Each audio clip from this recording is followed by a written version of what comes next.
Yo, good morning, good afternoon, good evening, no matter where you may find yourself as you listen to this. And yeah, welcome to the only sports podcast with brains and bars, man. It's a black and white thing featuring A1 and A Ward. I am one half of the dynamic duo. I am A1.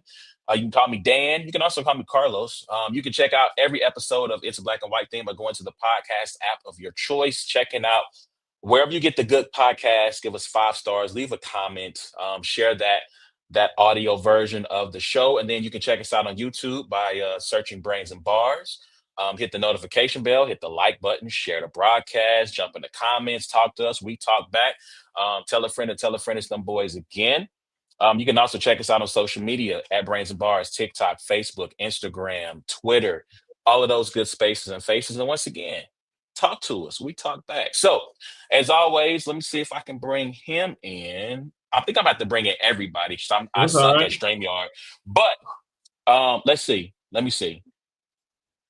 Boom. So not only do we have the homie Ward in the building, but we have not the experts, LTBR's own. You what was the last piece you wrote for LTBR? The gravity of Twitter Spaces. A Gravity of Twitter Spaces. Yes, a very, very good piece. I appreciate Go check that. it out because Twitter Spaces, I don't want to say they run battle rap, but they have become a very big part of the culture, for both the good and for bad. And so go check that piece out, for Let's Talk that Titus wrote for Let's Talk Battle Rap. So he is here tonight. So Titus, appreciate you first before we get to Oh. you. Ward, how you doing, sir? Man, I'm good, bro. Yeah, not too bad, man. A lot going on, a lot to do. It took 2.5 months off pretty much after the J2 battle, and then now it's like right back to it. And then, it's got a lot booked, a lot coming up. Obviously, a busy, exciting week for a Kansas City Chiefs fan. Yeah. So, but for the most part, I'm good. I'm well rested. And I'm excited. And speaking of the spaces, my nephew is making his battle rap debut Thursday night in the iBattle spaces. He is. So Word, they posted okay. a flyer. Yeah. So my Okay. nephew, he goes by Neff. That's what he chose as the rap name. And so he's gonna be battling a dude named Scratch Thursday night. So make sure if you do jump into these iBattle spaces. My nephew's 13, and he's nice, man. A1's heard some bars. I've let him spar with a few of the legendary battle rappers. And yeah, I don't even like saying for his age because he writes some very, very good material regardless. You know what I mean? So I don't even want to disrespect him like for his age. But yeah, so shout out to the spaces for giving that opportunity for people, to jump in and kind of get their feet wet. So first of all, let me say, good job on picking a name that is not easy to flip. That's a Yep. great start. I'd also like to say the way battle rap works, I feel like he's like a year late. I feel like these guys be starting at like 10, 11, 12, like Tay-Rock's first on camera battle. He was a preteen when Yeah. he was out there battling. So, I feel like he is in the prime to start battling. So salute the Neff. I don't want to say his real name because Neff is short for nepotism. It's nephew nepotism. No, I'm just kidding.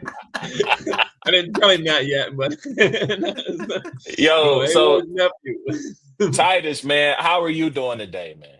I'm good, man. I'm good. It's, Super Bowl week. It's a big week. I've been processing that trade for however many hours, still develop theories. But, I'm good. I'm in a good place in life. And in general, I'm happy.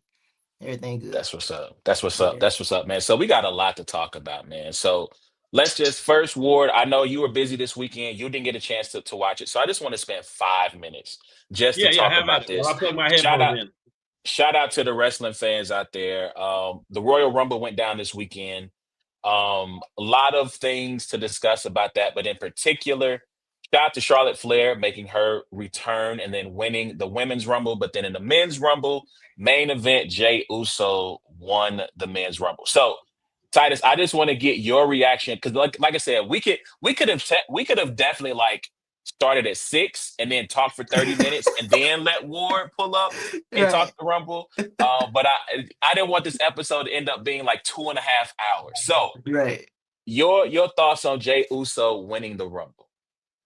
I was shocked at first because I'm like, well, first one, the final three is John Cena, Logan Paul, and Jey Uso. I'm like, yeah, okay, so John's winning. So John's winning. Clearly. Yep. And then Jey Uso won, and I'm like, the middle schooler in me, like the senior middle schooler in me is, I'm pissed. I'm like, yo, what's up? What y'all doing, man? But then I thought about it more. I'm like, you know what? He don't need to win the Rumble anyway. It's John Cena. We're good. So he don't need to win the Rumble. One, the Rumble's supposed to surprise you anyway, so they pulled off the ultimate surprise. No one thought Jey Uso would win it. And two, and three is another thing where it's like, it's not like battle rap, because wrestling and battle rap are the same, where us super entrenched online people, we know the Jey Uso thing is like, it's fun, but it's like, come on, bro. But people love him. He got the people love him. The interest goes crazy every time he moves merch. It makes he headline WrestleMania. It's not about us on deep on the internet. It's about that wider audience, and they love him. So it is what it is. Yes. So first of all, shout out to Mama Ward. You know what I'm saying? She in the building. Appreciate you as always. Mama Good, Ward. good that you have joined us this evening. Yes, let's speak to that. So my brother, hopefully he's not watching this or will not watch it. My brother has watched, he has never stopped watching wrestling. I took like a 20-year hiatus. And the Bloodline saga brought me back. So my brother is the type that he watches every episode in order. So if he hasn't watched a Raw or SmackDown, he's not going to watch the pay-per-view until he has watched those two things, right? So when I got back into wrestling on the Bloodline saga, and it's getting to the point where the split is happening in the group, right? Jay leaves, and I say to my brother, I said, look, man, one, I thought Jay should have been the one to defeat Roman because he was the last one who pinned him. I thought it would have been poetic justice to have the story end that way. My brother's like, man, he's not a compelling he's not a main event guy. He's not a compelling singles fighter. It's just not going to work. And I disagreed. I thought that it was there, that opportunity existed for him. Now that he's won Mania or the Rumble, excuse me, I screamed. I did not expect it to happen. I thought I'd heard rumors that John Cena versus Cody was happening, which still could happen. I'd heard rumors of that happening, and when he won, I literally went, like, lost my mind. Let's go, because I could not believe it. And I text my brother. I didn't tell him who won. I just went, I told you. And he's like, bro, I hadn't even watched it yet. And I'm like, what are you doing with your life? Like, what? You don't have children. Yes, you have a wife now, but you don't have children. You don't have any greater responsibilities. Go down and get to this doggone pay-per-view. So my concern with Jey Uso is this. It's the thing you said about the greater audience loves him. And to me, that is a mistake to a degree. I feel like they are listening to they're doing the Cody Rhodes thing, right? We want Cody. We want Cody. I feel like this is a little bit of a mistake that's happening with Jey Uso. If he's probably going to challenge Gunther and not Cody, which makes me sad. But two, because I think there's an interesting heel turn for Cody that's coming, but we can say that for another day. Mm-hmm. But to me, I don't think Jay's going to be an interesting champion. I don't think he's going to be, as a champion, he's going to move the crowd in the same way that he does with this particular story. So that is my take on Jay. And I love it for him. I am super hyped for him because, again, this is my take on him coming to fruition, of him being a main event guy and being someone that can carry a show. But I fear that he's going to suffer from the disease of Cody Rhodes. And once he gets that thing he's been chasing, his story then becomes, it is no longer interesting. It is no longer fun. Yes, he's still going to move crowds because he's Jey Uso, but he's going to be a stale champion. And that's my fear. So that's my take on Jey Uso. Yeah. So anyway, man, any of the wrestling fans, y'all let us know what y'all think about Jay, man, because that's my take. We can't, I wish I could keep talking about it, but we got to move on because there's so much other. That was like the first big thing of the weekend, right? That was the first, second big thing, actually. We said it was like one of the better Royal Rumbles, like, of the last, decade or however long. It was good fun. There's a thread. If you go to @A1 the Is the Royal Rumble still the same, like as it was when we were kids? Like every 30 seconds, somebody runs out, comes in. Every 2 minutes, 30 entrants. Yeah.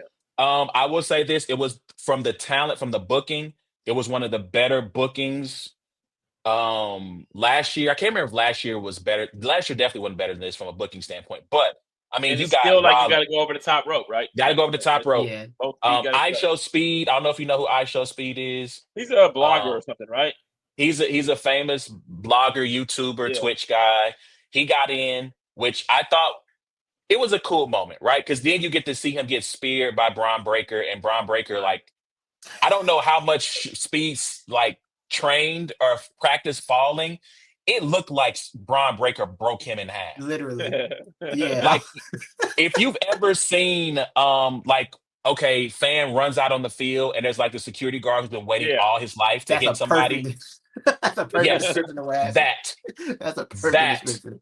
You know what I'm saying? So like, yeah, he got, and then then he gets tossed out the ring. I'm blanking on his name. Otis. Otis from Alpha Academy grabs him. Then he flips him over the announce table. He has a huge, nasty cut, like cut up to his white meat, like it's crazy. So yeah, so you know, he was there.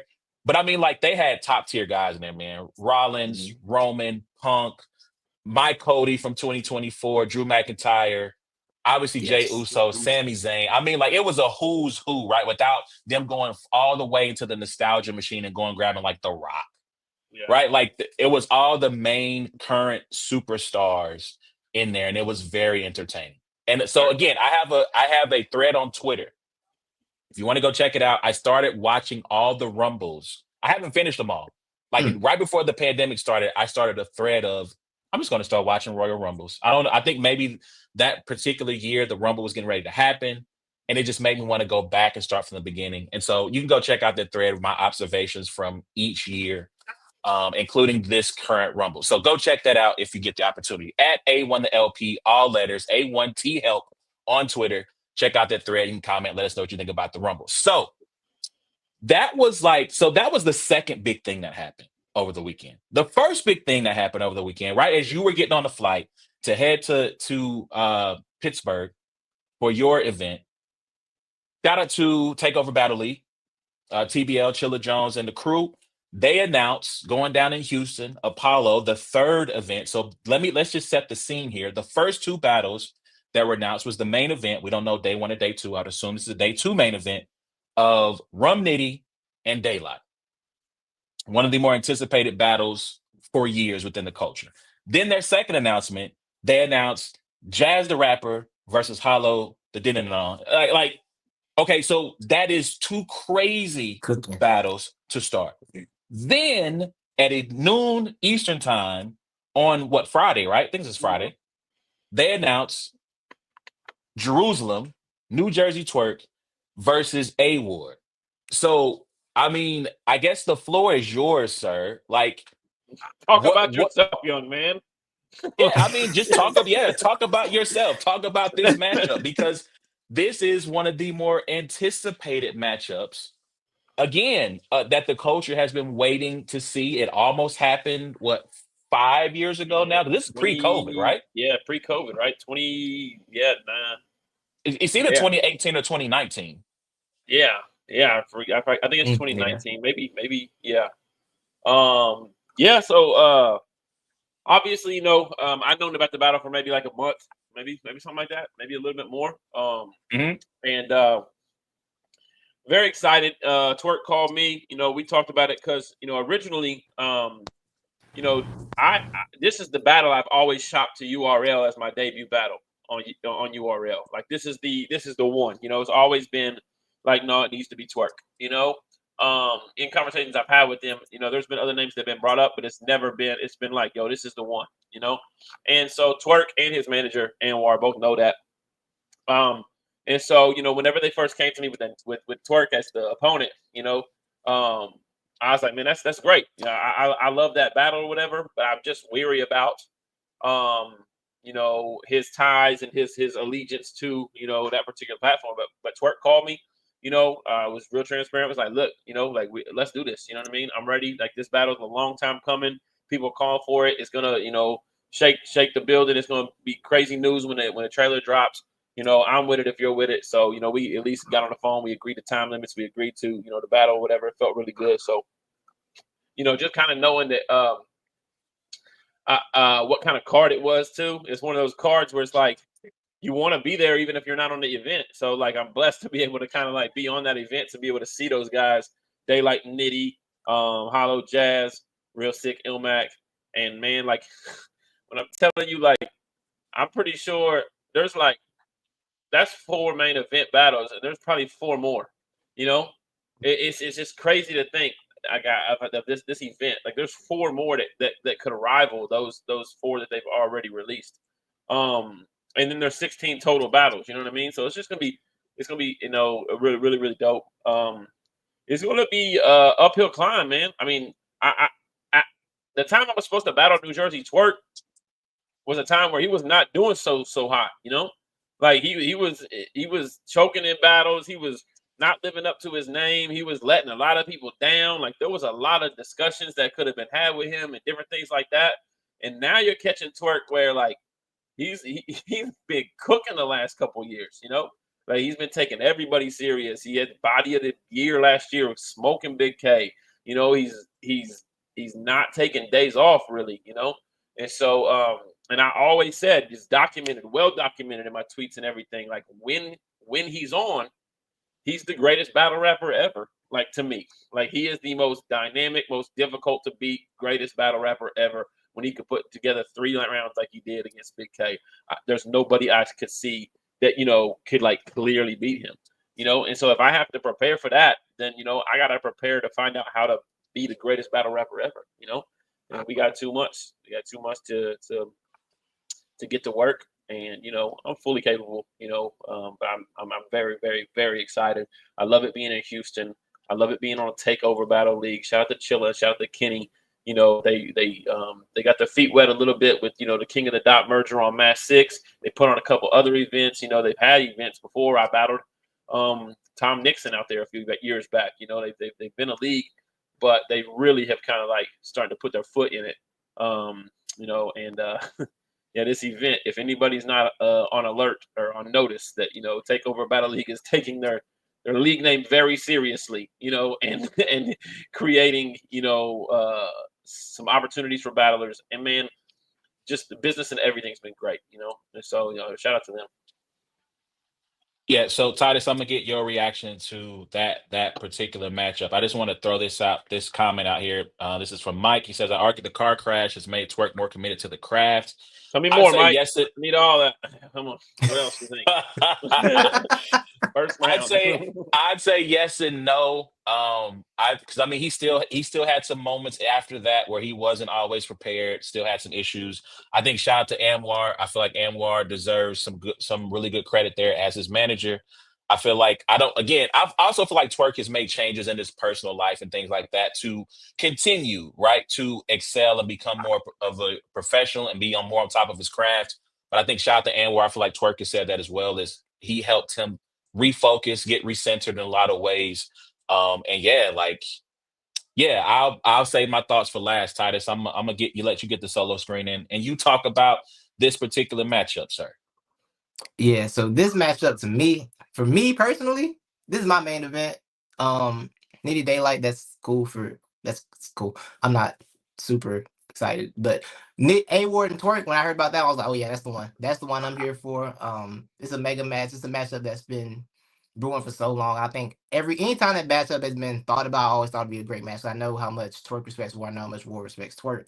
So I always knew that they're gonna show up on 100% and be trying to kill each other. It's gonna be a great battle. I'm glad it finally got booked. I feel like in battle rap, so many times we have battles that should get made, but all the stuff around battle rap makes it not happen. I'm glad we're finally here with this one. I can't wait. I think they'll probably leave with the battle of the weekend that weekend. I know that card is stacked, but there's a lot of competition for that, but I just think this battle can live up to that. To me, it's a grudge match, not on some dislike stuff, but on some we're two competitors, we know what we can do, and everybody wants to see this battle. I think this is gonna be one of those. It's funny because I'm LTBR, so I heard about it a little early. But I forgotten I heard about it. So when it got announced, I got excited. I said, "Oh, that is happening. That's right." So I was super excited. I'm amped for it, man. I wish I get out. I probably won't be able to. I wish I get out there for that, and mainly for that battle specifically. And talking about Twerk's getting his career together, when he had the Mook battle, I actually wrote an article about Twerk finally getting to his potential and living up to what he's supposed to be in battle rap. So, like I said, like he's a different person now, and I'm happy about that because I think seeing talent become who they're supposed to be, not even just as like a fan, just as like a person that can relate to not being who you're supposed to be, not being living up to your potential. It's cool to see people do that at all times, you know. So I'm excited for this battle work. Yeah, for sure. So, I've said this. I think we have an episode called As Seen on Champion. I think when I was, made my champion debut. Anyway, Yeah. when I made first time I was on Champion, I talked about Twerk being the Michael Vick of battle rap. Michael Vick always had the potential to be, granted, he is a trailblazer, right? So I don't want to get that twisted either. Michael Vick is a trailblazer. But when we talk about Vick's career, a lot of times we always talk about what it could have been and not what it was, because he never truly maximized his potential. And Vick will be the first one to tell you that. But now Twerk is kind of like in this, the analogy I'll use now is kind of like LeBron, from the standpoint of when you get to that 2011 finals and he loses that finals, and people are like down on him, bro, you let JJ Barea school you let him punk you, blah blah blah blah blah, you're never going to be this, never going to be that. And then if you just start from like 2012 game 6 of the Celtics to like today, you just see, oh my God, this guy's terrorized. Like he's a terror, right? What are we going to do with him? And so my response is, one, yes, I cannot wait to watch this battle in person, Lord willing. When he told me when he battled Av, and he was like, yeah, the Twerk battle's happening. I was like, let me call my wife right now. I'm April 12th and 13th. I will be out of town. I will not be here. I will be someplace else. I actually might see if I can try to tie a work trip into that so I can be in Houston a couple of days ahead of time. And I don't even, I can fly down on the company dime. There you go. but yeah, like my response is, when you battled Saint Mike, and the first time I went and watched Saint Mike, and you were like, well, and I said, well, what should I watch? Watch him versus Chess, watch Saint Mike versus Anubis. And I watched those two battles and I said, I'm afraid for you. Right. I am, like, because at that point in time, like Saint Mike, you Yeah, couldn't I'm have like told me 3 that. battles in too, like Right. I'm True, like, yeah, true. Right. Like, Saint Mike was somebody that I'm like, yo, why is this not the top guy on URL? Like, he's amazing. Because he curb stomped Chess and Anubis. And so I'm like, so my response is similar to that of, bro, like, unbook some of these battles you got coming. Like, we could get to them down later on in the year. All the best bars you have to be tucked. They can't go to anybody. No disrespect to anybody. JC, we got love for you. Granted, I don't know the schedule off the top of my head right now, but JC, just because me and him have been talking here lately, yeah. and like Josh, like, we love you, but like, if he's got a great bar, he can't use that for you. We got to put that in the stash for Twerk, right? Because you're gonna have to be clipped up. Like, this is your Rocky moment, right? This is you. He's gonna kill you. You Italian son of a, yeah, like, it's one of them moments. You know what I'm saying? And so you got to be on top of your game. Chill with I the can't. Philly references. Like, we're good on that this week. Yeah. We're not doing You that. relax. Yeah, My bad. Relax. My bad. But yo, yeah. shout out to Takeover Battle League, man. Go get the pay-per-view. They have tickets. I went and looked. They are. I mean, look, it's a little bit of money to be in the building. But I believe they do have general tickets now that are out. But they have 2-day stage passes. They have VIP tickets where you can flip a coin. They have all types of different packages for day 1, day 2, both days.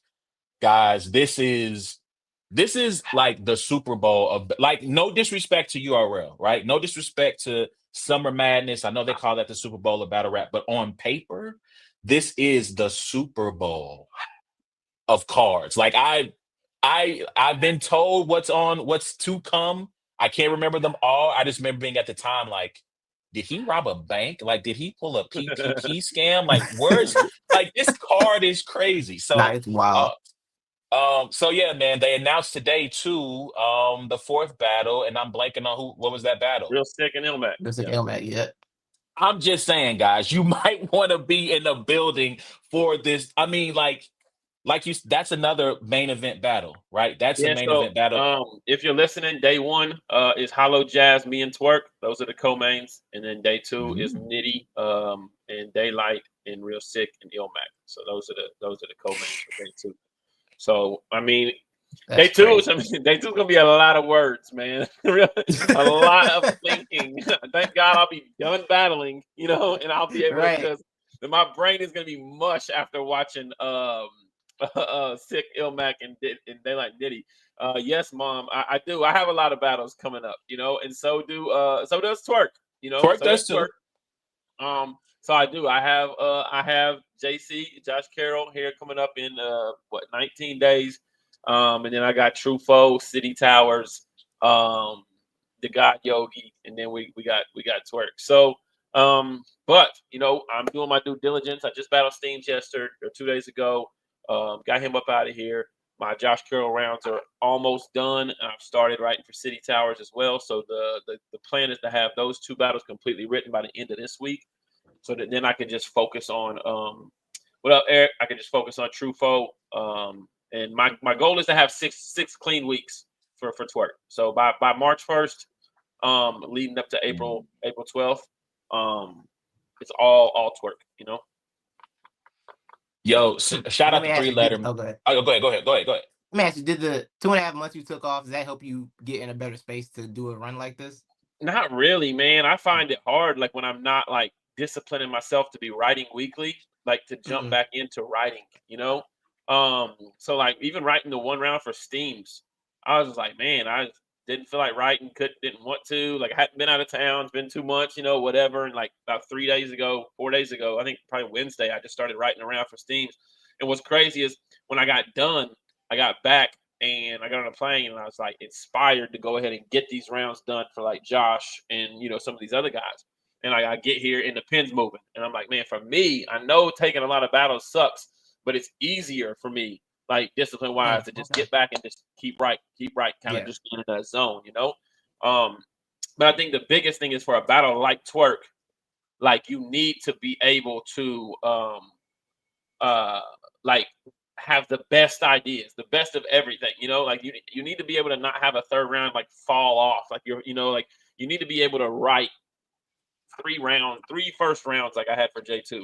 Like that's what's necessary for a guy like Twerk. And so you can't do that on 2 weeks of writing. You just can't. Like it's not gonna be good enough.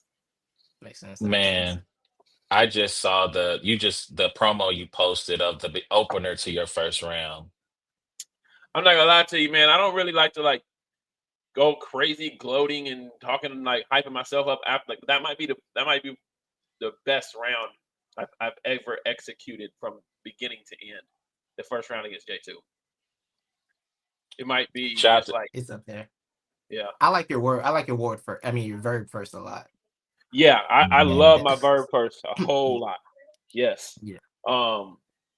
I just think with the cadence switches, the different things, the rebuttal at the end of the round too to match the rebuttal at the beginning, and then just the ender, like you would have thought my ending round for Thesaurus was like the best ending to a first round, but then the ending for J2 kind of so yeah, there's just so much, and everything was hitting. But yeah, but I just watch, go back and watch that kind of stuff. It's like, okay, that's what you got to be on all 3 rounds for this battle with Twerk. You got to be hitting on all cylinders. Your closer has to be powerful. Your opener has to be captivating. And you got to be able to take them where you need them to go. So, all right. So I want to get this last question in from Mike Weisberg. He says, does writing for different type of battlers make you feel like portions of your written, say for battler A, might make more sense for battler B? Yeah, definitely. Like a Trufo personally, he's got a certain style to him, that where if I'm going into like a lyrical layered type thing or something, like I'm like, man, that's just something for me that I don't think he does. So like maybe this particular type of segment needs to go against him because it's showing like a level that he can't reach, Or whereas if I'm going against some, so like there's different type of things like that. Or there's like just like something that's just a powerful buildup of a haymaker, like you would think, oh, well, you just need haymakers for every opponent. You know what I mean? Like, nah, some of that stuff needs to match Twerk's energy. You have to like put that in those rounds. You know what I mean? So you have to, find different ways or whatever. And then, when I use humor, like sometimes humor is going to work on certain people. Sometimes like, a line about me knocking you out might not work on Twerk. He's 6'7", and like this, it's like it's gonna on camera. People are gonna be like, "Yeah, okay, we believe you're gonna knock Twerk out," But if I knock out Josh Carroll, and shout out to my guy Josh, if I knock out Josh, or if I knock out Truffaut or City Towers, who's a shorter guy or whatever, like that line's more applicable to the scenario because looking at it, it's like kind of believable, Yeah, that's what's up, man. So again, shout out to Takeover Battle League, man. Go to their website. They got tickets available. I don't think they have the pay-per-view link up yet. It's a little early in the game for that, but no, they do. They do. Wait, okay, do they not? okay. No, maybe. I've been in there a couple of their spaces. Yeah, I know they definitely talked about tickets. So I think the space for Twerk is when they announced that general tickets were now available to the public. Okay, gotcha. So I they're didn't join announcing the full card on Sunday at the halftime show. So Super Bowl halftime show, full card will be released.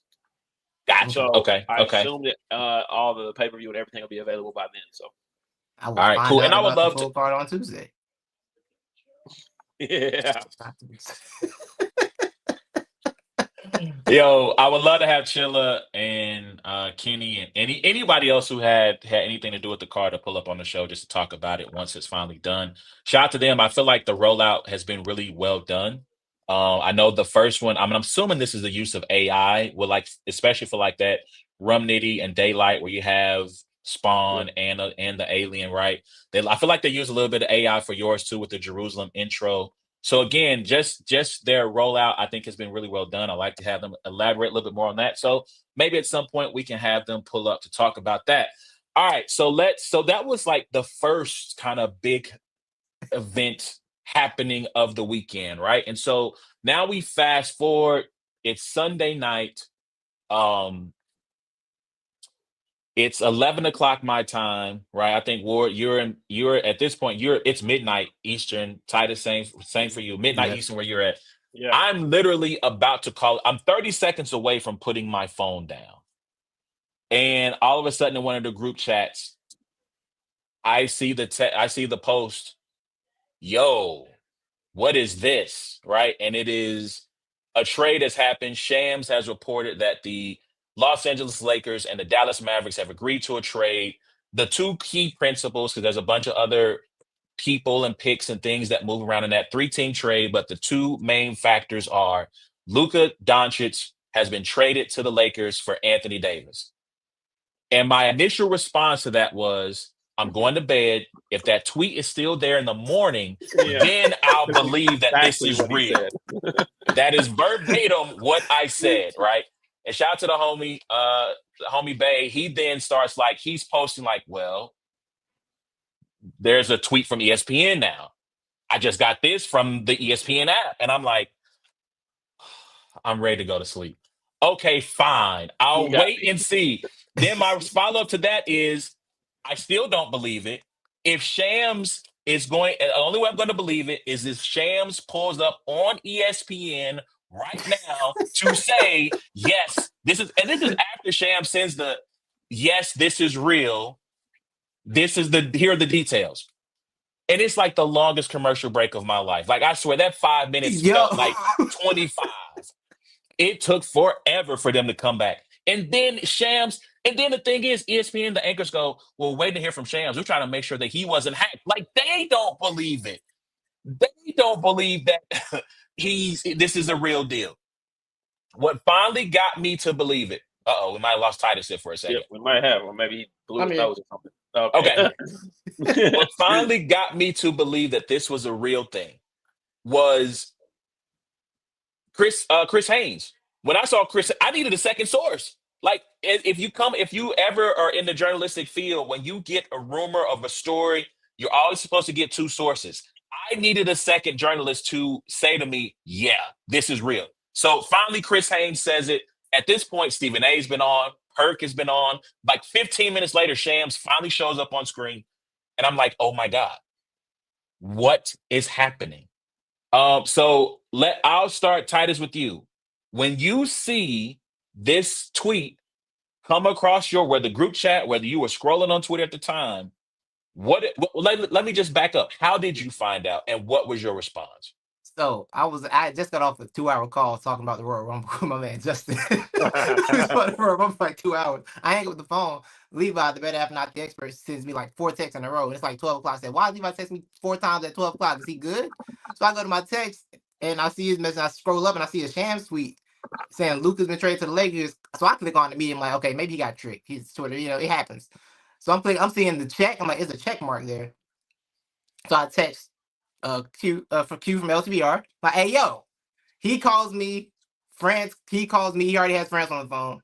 I call Levi. I said, Levi, join the call. Everybody's on the call. It's the LTBR Not The Experts collaboration now. We're all on the phone. I'm like, yo, I don't care. I don't care who tweets it. We know Twitter is not a real X is not a real place anymore. All right, you don't know what could be going on right now. This could be some. Who knows what Elon's doing? Nobody knows. I'm like, this is not a real place anymore. All right, so I'm like, until I did the same thing. I said, yo, until it's on Sports Center, until I see Sports Center show it, I don't believe it.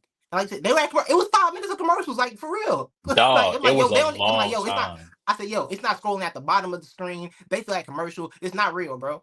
They come back, and I'm like, they don't woke Kendrick Perkins up to talk about it. They woke. This really happened.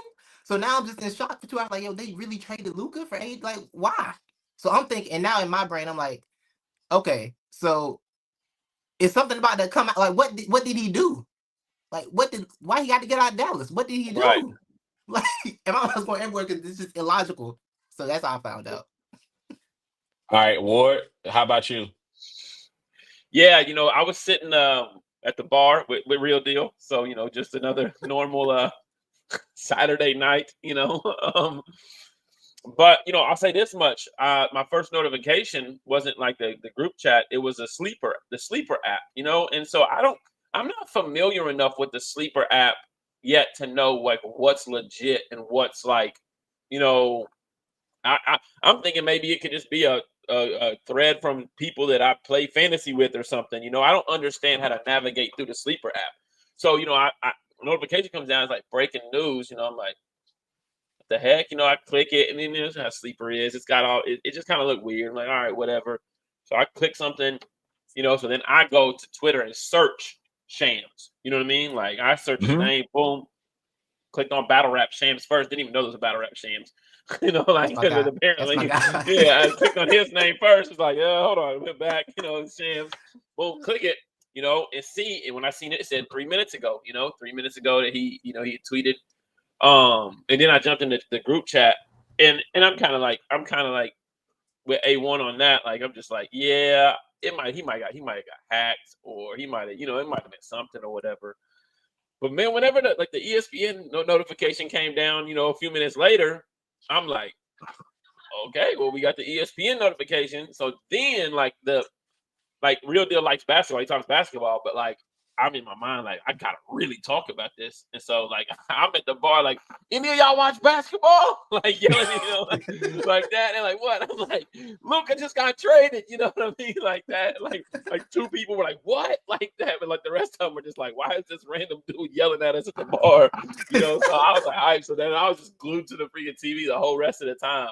And I was kind of scrolling everything. I was like, man, this is wild. But I'm kind of with Titus on like, want to be like, what owner's daughter or what coach's wife or teammates. Dog, he would have had to have slept with like Cuban's wife. Like, yeah. You know what I'm saying? Like, yeah. Like that's the only reason. So the reporting has come out, right, that has said, well, they were afraid that he wasn't going to show the discipline. In particular, they have been harping on his weight. They've been harping on his weight. They said he got up to 270 pounds this year. They don't think that he's ever going to show the discipline, and they didn't feel like making the investment in him of $345 million over 5 years. And so they wanted to get out now. And Nico Harrison has been adamant that he is going to be vindicated ultimately. Let me ask this. In order for Nico to be vindicated, what must happen for the Mavericks franchise? Like, what is the end game for them to ultimately be justified in saying, see, we did the right thing? And anybody can start. I don't care who starts. Whoever wants to pick that question up first. Okay, Go ahead, Titus. it's not even what the Mavericks got to do. That's It's what I was like gonna say. Luka got to show up in LA like reeking of alcohol every day and just never drop 30 again. Like for this to have made sense, because not only did you trade him, the Lakers they gonna have him with cap room because he can't get a supermax. Yeah. They're gonna have Luka with cap space, and you got Kyrie and AD, which I don't think. Cause I think the Mavericks are gonna be fine, right? I think Kyrie and AD can figure it out. I think they're smart to figure it out to be decent. I do think the lack of another scorer, putting Kyrie, because now Kyrie has played the point guard and be your scorer. That's not. I don't think he can do that anymore. He's had no interest in being a point guard in a while, so I don't know how that works. But Nico, I hope Nico's in a safe place, and I hope he stays there. Because it's not even about the man. It's about Luka to me. Like it's about what's Luka gonna look like? Like what do they know? Like how bad is it really? Because to me, nothing they've said has been strong enough to be like you haven't made this make sense to me yet. Because I want Nico. I'm like when Nico, I watched Spurs. I said, Nico, I need you to make this make sense, please." And he's talking like, "Yo, you just did like one of the boldest trades in NBA history, and you're like double talking." Because he's like, yo, people might want in 2 years he can just leave. Well, did he say he wanted to leave? No. So why? There's a lot of assumptions going on with somebody who's been nothing but an all-pro player every year. You know what I mean? Right. Like it's kind of wild to me that they're treating him. I know this is a very vague reference. They treat him like he's DJ Burns out there from NC State. You know, like you know, like I'm sitting here thinking like, okay, I understand that he's quote unquote out of shape, but he's never really like been in shape or played basketball like he needed to be in better shape. Like he's been one of the top probably 3 best players in the league ever since he got here, basically. You know, so I'm sitting here thinking to myself, like, here's another super old reference. I think his name was Byron Eaton for Oklahoma State. And do you remember that dude? A1. He was. I think he played. I think it was his name, Byron Eaton. Let me see if I can find him. Yeah. Oklahoma State. Yeah. Oh, I pulled that one out of nowhere, didn't I? Yeah, but Byron. I mean, granted, 5'11", 210. Oh yeah, see, no, we didn't even talk. Yeah, I was just talking about like a very like unhealthy like Khalid El-Amin. Like, can we Khalid go there? El-Amin, husky balling, yeah. But no, so yeah, I think it's more about because check it out, the West is tough. You know what I mean? Like it's not like granted they went to the finals last year, and A1 had said earlier, you know, in one of our group chats, like, man, all of their role players were hitting, like they were consistently getting buckets, and that's not something that's easily done again, you know. And so you got Memphis playing crazy good. You got Oklahoma City, obviously, you know, as the front runner. You got the Nuggets who have already won one before that are always going to be tough to deal with, you know. So like the Mavs are probably built better to like play right now or whatever, but they're like I don't see them making a finals or making a you know, or winning a championship, you know. Like I just don't see that happening. And so all Luka's got to do is just keep being Luka, and they're going to end up putting people around him, and so it just doesn't make sense, man. It just really doesn't make sense. It doesn't. Only reason it makes sense, you know, money wise, like sense, like, you know, like I get the $300 and whatever million, like, you know, I understand it. I guess maybe my assumption was that organization was more in love with Luka than what I obviously thought. You know, we know the city was like they're in shambles. You know, they're Man. and we know Mark Cuban was, you know, but he's not even majority owner any longer. You know. Yep. So whoever decided to come in, you know, we just weren't privy to that knowledge of how they viewed him, and so that's why it's a big shock. You know. Yeah, I would love to find out at some point if the owners who have the majority stake they made the call, and Nico had to just basically be the good soldier. right? And now Right. he's following the grenade because I can't even understand as an owner if my GM comes up to me and says we need to trade Luka. I'm like, hey, polish up your LinkedIn, buddy. You're done in this town. Like just For go real. ahead, get your resume together because we're not doing it. So Titus, of my friend group, I am the rational one, right? I'm Okay. always trying to see the glass half full. Oh, I'm not trying to do this argument right now. I'm not trying to have this argument. I'm the rational one of the group. I'm always glass half full, especially not when it comes to my teams, right? I'll be honest. I'm the pessimist with my teams. With Mm-hmm. other teams, I'm always trying to see, okay, I could see why they did it. And so I Right. had spent the latter part of 2 days now trying to rationalize the reason why you move Luka, one, two, why you don't opening up to a full blown out bidding process, right? Of bring your best offer. Okay, you think he might end up being Joel Embiid because as he gets older, he doesn't take care of his weight. Can we talk about how This was Joel Embiid just became like synonymous with like jersey? Like when you say jersey in battle rap, like it just means a choke. Like it, like when you're saying like we don't want him to be a Joel Embiid, did he just become like the actual like name that you say for somebody that's like and won't to live be up to your honest, it should potential, probably be always hurt, waste of money, like I mean, to be honest, it probably should be Zion. If we're going to be Right. honest, like Joel Embiid has become the poster child for it. Mm-hmm. But honestly, it should probably be Zion. To be honest, 'cause at least Joel has given us a year where he was an MVP, right? Like he's Right. given us a full season where he was like that guy. He's played through injury, he's played hurt, right? But that was the name that they used, right? So I'm going to pick on Joel in this Yeah. instance. They figured, okay, if they played 50 games, he's only played in 22 thus far, right? They say, okay, if he's acting like this with the $45 million that we're giving him now, this supermax, he's going to be making like 70 million on the latter half of that. What happens when we give this guy an extra 25 million and he's not in shape now, right? So, okay, cool, he's not in shape. The extra money, you think he's just going to get worse. Okay, cool. Can't you just put like some weight clauses in there though? Like, so you got to be at this particular weight in order to see some. I feel like that's what's in Zion's contract. He gets weighed, he Mm-hmm. has to be a certain weight, and if not, he gets fined or docked, or maybe some of his guaranteed money goes away. Whatever. Okay, you call the mystery team. And I'm going to circle back to that particular point in just a second. Mystery team said no, and then you call the Lakers. Okay, you call the Lakers. Cool. You don't want this to be a big thing, so you're just talking to them and only them. Can't you have like we need at least these things? And if I don't get AD and four first round picks with some pick swaps, we can't talk, right? Because at the end of the day, whether you think Luca is leaving, he has not told you I'm leaving. So until he actually says that, then you have to assume he's going to be there. I mean, I heard he just bought a house. Yeah. He just bought a he Yeah. just bought a house in Dallas. So $15 million. this does not scream a man who is ready to leave. Right. And so I have tried over the latter 2 days to go, okay, that makes sense. Okay, that makes sense. But at the end of the day, nothing, I can't rationalize this for Nico.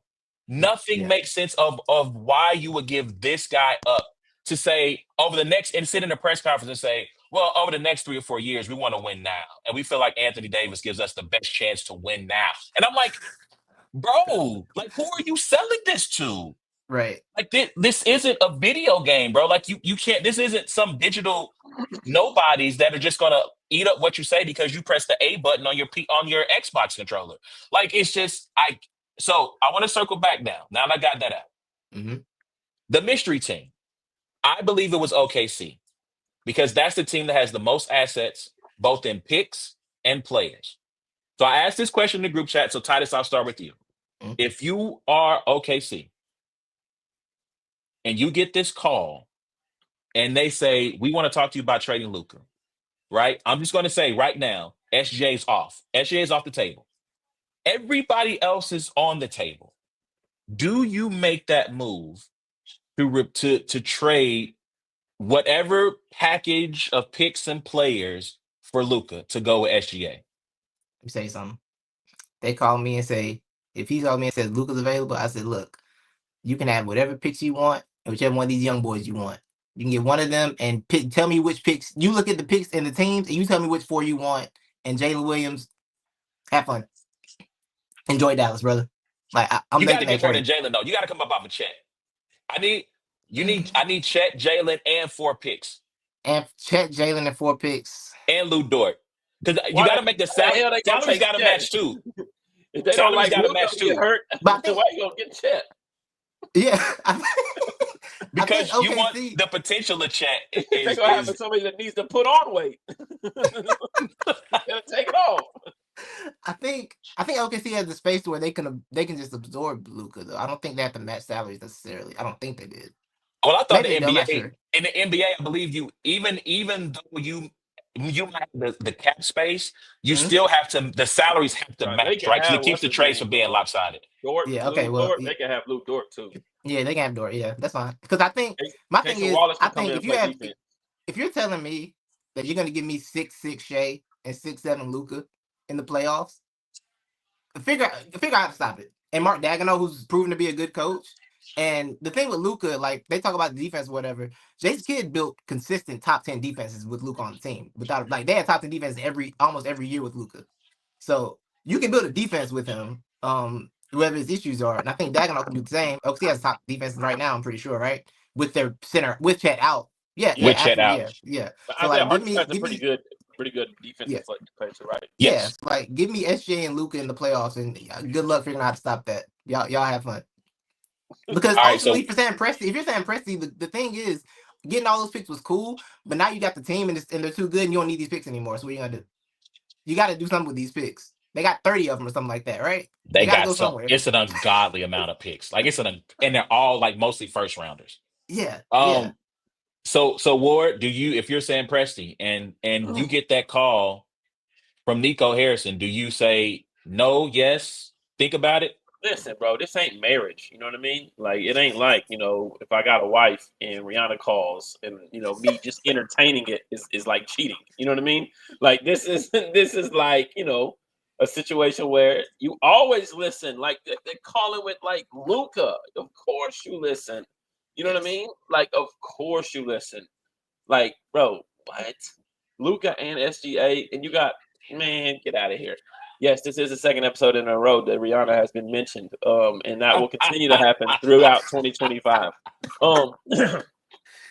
But yeah. So I'm definitely, like I said, this Luka's on the short list of NBA players that when somebody calls and says that person's on the table, we're not talking about Jimmy Butler here, all right? Right. Right. Respectfully, yeah. Respectfully. And like, Yeah. in an era where they've tried to legislate super teams out of the league, you could have the potential to have 2 top 5 players at the same time on your team. Gotta take it. And it's like, bro, it's not a situation where this is a situation where they have pieces, yes, proven pieces. It's not like, we're sacrificing everything for 2 superstars and then we're gonna have to build around them like the Lakers tried to do it one time, or the Nets and all these teams, or even the Suns, like, let's figure out what we can match with these 3.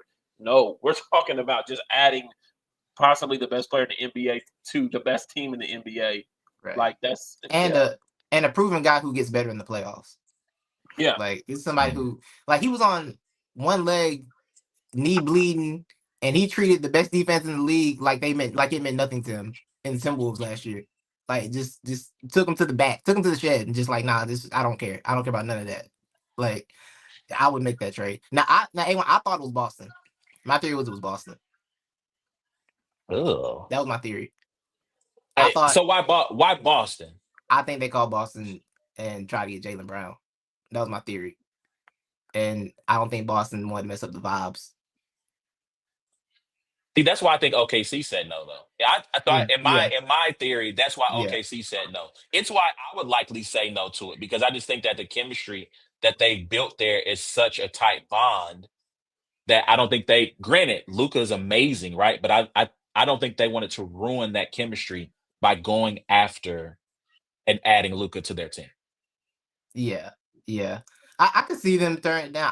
I wouldn't have. If I'm saying Could have been Houston. It could have been Houston. Oh, yeah. Boy, you want to talk about that would be crazy. Like, so I would think Jalen Green probably stays. So they probably getting rid of like Cam Whitmore, because I know Cam Whitmore's kind of had some up and down relationships with the team. Again, Uh, they had to get rid of Jabari, Armin is it Thompson. Jabari Green? Is it not Jabari Green? Jabari Smith, Smith Jabari Jr. Smith, yeah, Jabari Smith Jr. Jabari Smith Jr. that come off one of them. Yeah, Fred for sure. Van Vliet's probably gone, Has to, yeah, and maybe like one more piece and then some picks. yeah. When Houston wants to make a move, they're gonna have a good package put together. When they finally decide to make a move, they're gonna have a very good package put together. It's gonna Yeah. be about when they're So gonna do it. speaking of Detroit, I had this quick back and forth with Direct online because he was like, "Well, Jason Tatum is better than Luka." So he says, "Well, if you're Boston, right, to your Mhm. point, and they say we want Luka for Tatum, do you make that call?" And I No, went, "Yes." Ward, yes or no? Luka for Tatum.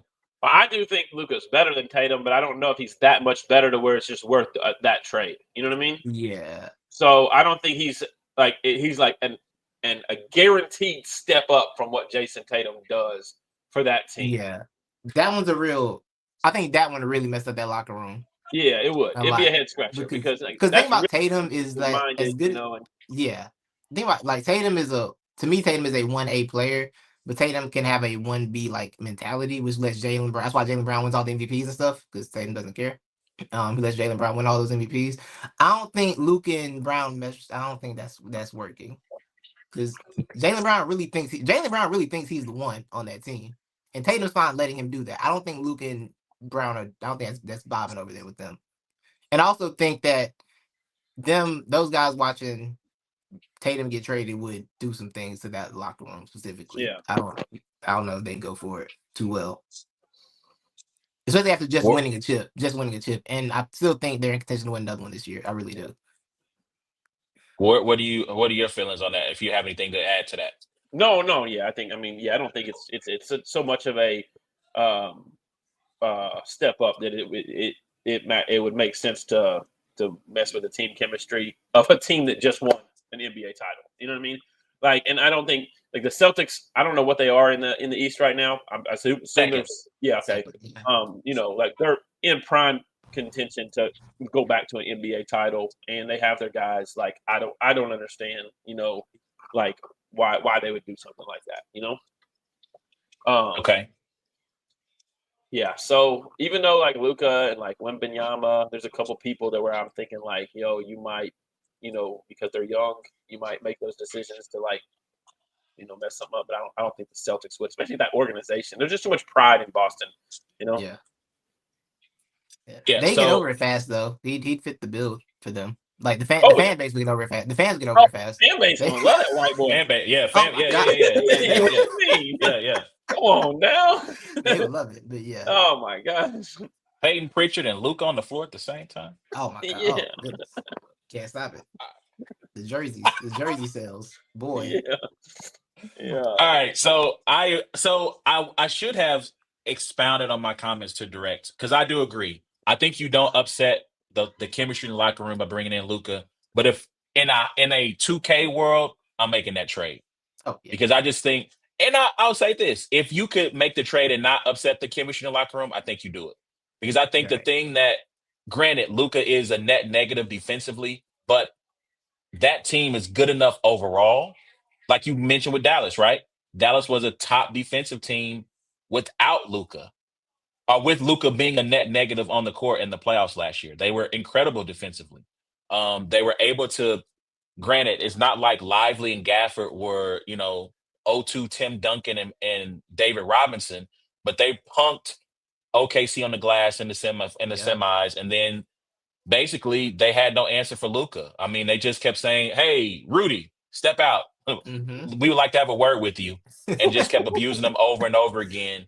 I think Anthony bit off more than he could chew. He had too much dip on his chip trying to guard Kyrie and be an offensive guy, and they just had nobody who could check him.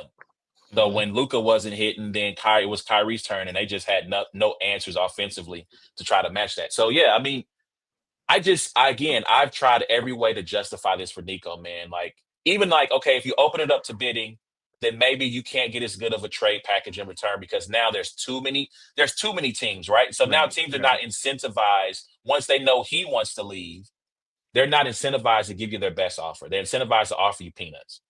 Right. But And again, my thing. I wish Luka was the one going to the Spurs, bro. I just wish that Oh Oh my my God, that would God. be he was headed disgusting. there. Oh It's not Lord. near him. I wish somehow that they could have got Luka for Zach Collins and Kevin Huerter. And then, like, bro, I would move to Senate. They would just be my favorite team from now on. Like, That I would be would, disgusting. dog, if somehow, and what's crazy is a trade like De'Aaron Fox to the Spurs is the last thing anybody's talking about on podcasts all week, and it would have been, So crazy. it would have That's such a been, good trade. and it's such a oh man. But I And they think kept that, Chris Paul too. and I Right. think that the one thing that we've talked about a little bit, or not tonight yet, is AD playing with a true five. I think that is going to be kind of exciting. If he can get Lively or Gafford down there to rim protect, get the rebounds and everything, like let him slide to the four or whatever. I mean, he's been dominant when he's been healthy this year, and it's always been when he's been healthy. But he's top 10 in the NBA, I think, in points and rebounds. Like he's been dominant. So that'll be exciting to see.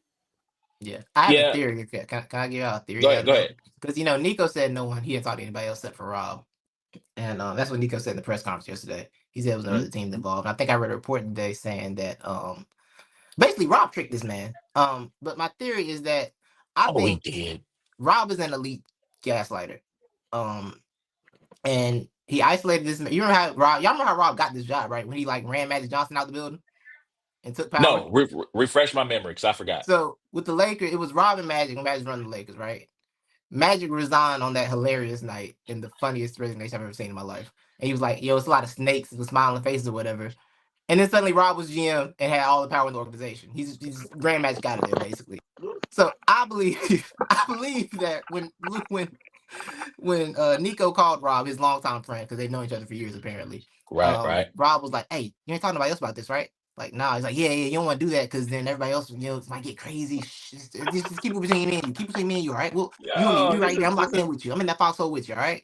Because then, did y'all see the report that they had there was an offer that included Dalton Connect and more picks? Yeah, and Lakers like, hey, but the drinking, the weight, like, he might not resign with the Lakers. He might not resign with us. This how I know I'm a good friend, because I just had the same situation with one of my friends who pulled a Jaden Daniels rookie card that he didn't know nothing about, and I should have just finessed him like Rob did him and like, look, bro, yeah, I mean, Bo Nix is really better, man. I think this probably gonna be like, this might be worth like $50. I should have just got that joint from him, man, but I had a moral compass that day. No, yeah, I think Rob isolated this man and took advantage of him. That's what I believe. Dog, that was so wild. Well, he might leave. Like, we can't throw Dalton and the extra picks in there. He might leave. We're the Lakers. Like, who are we? It remind me of ARP. We're just little old RBE. We're just little old LA Lakers. You know what I'm saying? Who are we? Because they're like, yo, we can't talk to the agent because then this might leak out. It's between me and you. So we don't know what he might not want to come here to LA with the sun. He might not want to be here.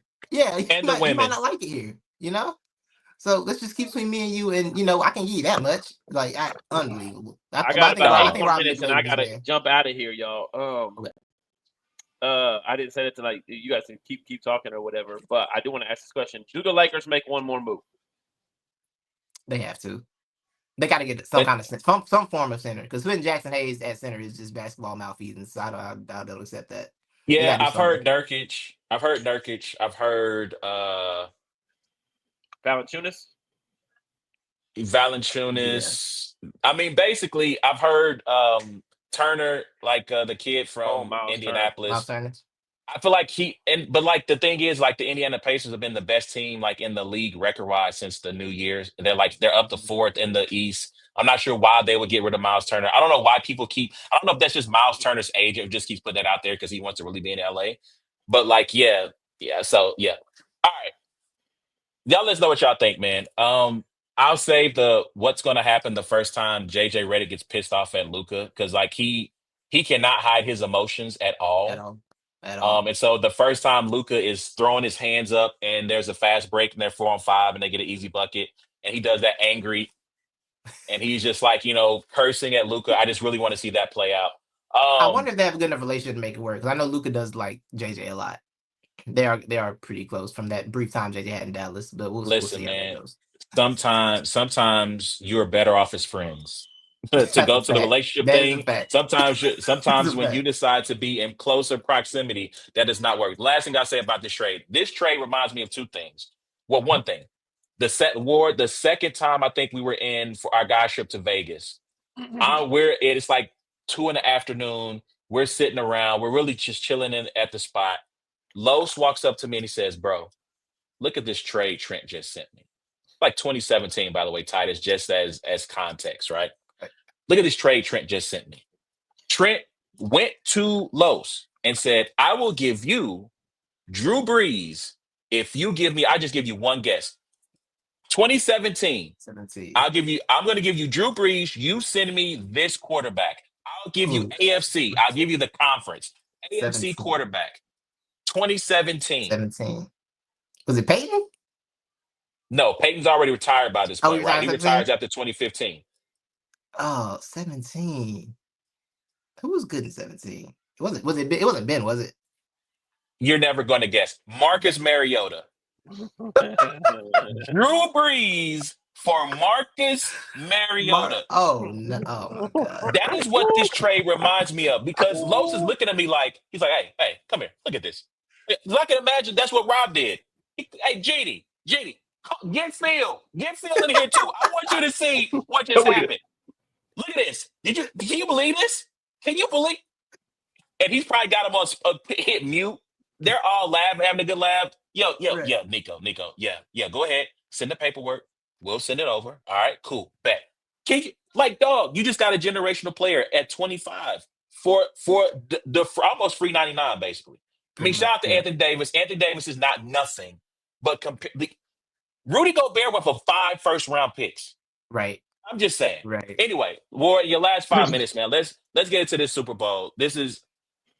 I could really do like another 2 hours about this trade if I really want to. I got to get out of here at some point myself too, though. So Super Bowl was 59.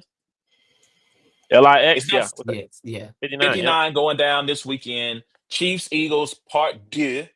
Titus is he is a Philly fan. Rocking with him. So, Ward, before you get out of here, I just want to get your prediction on this because we'll cut to your end part now. Give me your prediction, and then we can talk. You can hang out for a couple of more minutes before you got to go. Are you going to give me the solo screen? Hey, ISO, boom.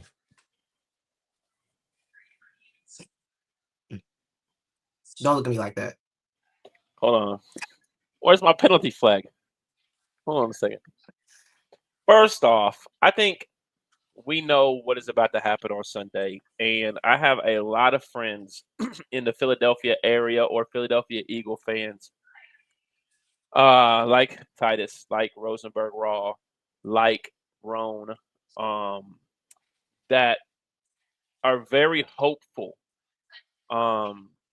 and their hope lies in the best player in the NFL, and that is Saquon Barkley.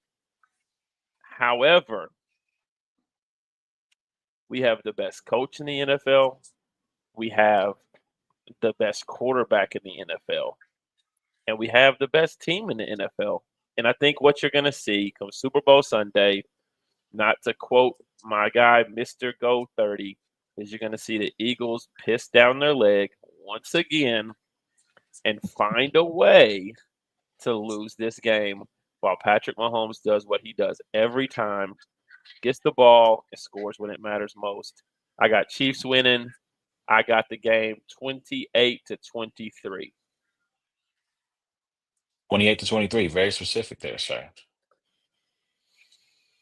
That's what I think. That's what I really think. I think the Chiefs are going to make Jalen Hurts throw the ball. And they do have two good receivers, but I don't have the faith in Jalen Hurts, the passing quarterback, to make the necessary throws needed in the fourth quarter. So you like to gamble. You're known to place a bet here and there. Over under 85. I think it's 85 yards for Saquon Barkley. Over under. What you Over. taking? Yeah, he's gonna get his 85 because one thing they're not gonna do is they're not gonna go in there and like the Ravens do with Derrick Henry, like where they just like go completely away from the run. You know what I mean? Like they're there this year because of Saquon Barkley. Like, do you know how ridiculous that would be for them to be like, you know? I would So drive to Philadelphia and punch somebody in the face. yes. So like he's gonna get his. You know what I mean? I don't think he's gonna be 163 and 2 touchdowns, 70-yard. I don't think that's gonna happen. You know, he's gonna get his, and I probably have him closer to about 110, 115 yards rushing. But I'm telling you, like, it's just if it's a one-score game, the Chiefs win. Like the only way I think the Eagles win is if they win like a blowout. If it's like a situation like when we lost to the Buccaneers, you know, like if we're just completely outmanned, something happens, game plan falls through or whatever. It's like if it's a one-score game. Man, did you see that stat? Oh man, I wish I could remember it exactly, but it was like quarterbacks that have needed to score in the fourth quarter, The like their tie and record. take the lead. Yeah, like he's 7-0. He's 7 for 7. You know, 7 for 7. Yeah. it's like everybody else was like, you know, the rest. It's just like man. If I didn't watch what they did last week, if we would have won a different way last week, I would feel a little bit less. I would feel a little bit more nervous about this. But the execution, like in like the biggest plays of the game, and everybody seeming to be locked in, you know what I mean? Like is just unmatched. It's just unmatched, you know? Like when the Chiefs have 4th and 2, they get 7. You know, when the Chiefs have 3rd and 9, they get 16. You know, like it's not, you know, it's they the right play calls, the right people. I tell you, like if there's anything that I should be worried about, it is that defensive line, bro. That defensive line for the Eagles is ridiculous, you know? And you know, if the Chiefs offensive line is not playing at the highest level, like that's going to be very, very, very difficult to overcome, especially if Saquon Barkley is running the ball decent. Like if you're controlling the trenches, it could get rough. Right. I So, agree. Yeah, I think the last time the Chiefs got embarrassed in a Super Bowl, they rolled out a patchwork offensive line where they had people playing out of Right. position, and they're doing the and same thing Mahomes again. was still throwing And we them all things ignored like it. Like I watched that man. We watched that man tear his Achilles. I forgot what it was. Tear his Achilles in that Bengals game, and they got the Bucks. And I just ignored it because Patrick Mahomes, like, they're good. And then it mattered. I was like, oh, so I guess it meant a little. I guess he does need something, some kind of yeah. offensive line. But like, it's like I should have thought about that more. But yeah, that's what it is. More I can't dispute anything you're saying because I do believe that if it comes down to the fourth quarter and it's gonna be the Travis Kelce Patrick Mahomes show. I'm terrified. This just is what I'm not even gonna act like I'm not. I just need this. I need this so bad. Like so bad. Dog. But my real game concerns are the fact that Jurgens and Dickerson, I don't know how healthy they are. Yeah. And I don't want to see Tyler Steen play in this game. I just don't, respectfully. But I think if Dickerson and Jurgens aren't as healthy as they need to be, I think the run game takes a hit. Saquon's still Saquon, but I think the run game does take a hit. I think that makes it harder for Jalen to pass. Because I do think they are going to try and force him to pass the ball, but because it's AJ Brown, Devontae Smith, Dallas Goedert, you can't sell out completely to stop the run. Yeah, But I do yeah, no. expect them to There's too many weapons force. on the outside. Yeah, I do expect them to force Jalen to make some plays, but I do trust Jalen to make the plays when he needs to. He's shown the ability to get to a higher level than he shows randomly. Yeah. At the biggest moments, like in that last Super Bowl, he showed something he didn't show for another 2.5 years. Love him, he just didn't show it. After like he showed something at Super Bowl, he didn't show it that much going forward. But last week I thought he was locked in at a different level. So I do believe that they can rise to the level, but like I said, it's gonna take a full effort. I think that defense in 22, right, was great. Yep. But I yeah. think this defense is more cohesive than that one. Yeah. I believe they forced 29 fumbles this year. I think forcing a fumble because I don't think Mahomes is gonna turn the ball over. Worthy, somebody else got to do it. We got to get somebody else turn the ball over. I don't think Mahomes is gonna do it. I just don't believe in that. I think Jalen will play a more secure game too. He's kind of clean that he's decided to stop turning the ball over finally. And I think that stays the same. I think having Quinyon Mitchell, Cooper DeJean, I like them more than I like the Bradbury was cool, but I do think Quinyon's I think he's just better than him. This is Yeah. better. Yeah. Yeah. We have a linebacker this time. We got Zach Yeah. Bond. That's nice. That's a nice Yep. thing.